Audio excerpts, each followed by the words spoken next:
Salat al-Fajr finishes, you sit down. Don't rush. Sit a little bit. The world is coming. You can go to work after this.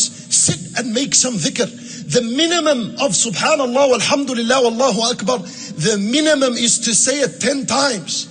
At least sit down and say it 10 times before you move. At least. Then after this, if you have this time, sit and engage in adhkar al-salat wa adhkar al-sabah, the supplication of the morning. And understand that reading adhkar after as-salat and reciting the morning dhikr is much better than reciting the Quran during this time. Why? Because it's prescribed for that time.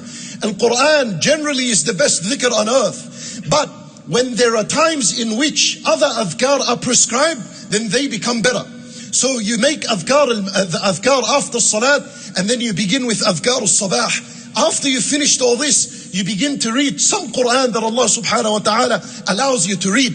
And when you make adhkar al-sabah, don't go now and look into the app. Oh, subhanallah, you see it's about 23, 25, 26 pages. It's going to take me half an hour. Where am I going to read adhkar al-sabah? Relax. If you're new to this and you don't know this, pick 2 or 3 and stay onto them for a month. Pick 2 or 3, do something from adhkar al-sabah. Adhkar al-sabah will give you protection. It will give you strength. As you read adhkar al-sabah, you come across some of them that are familiar, we all know. Like, لا إله إلا الله وحده لا شريك له له الملك وله الحمد وهو على كل شيء قدير. This dhikr is supposed to be said 100 times during the day and the night. You can say 50 in the morning, you can say 50 in the afternoon. But as you say this dhikr, which we all know, be conscious of the fact that this entire universe was created because of this word, La ilaha illallah. The paradise and the hellfire was created because of La ilaha illallah. Mankind, wal jinn, and the angels, and everything that exists on earth was created because of La ilaha illallah. So when you read it 50 times in the morning, it's sure to do some effect in your heart. As you read it, you be conscious of the fact that this worldly life is worthless without La ilaha illallah. What was I rushing to? After as-salat, I'm rushing. It's like someone kicked me out of the masjid. Why is it the fact like this? After salat, people want to run straight away.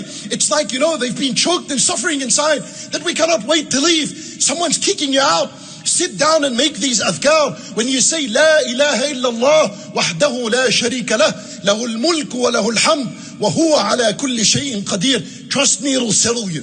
It'll settle your heart. Then you'll know it eventually at the end of the day. Without this word, nothing would have existed.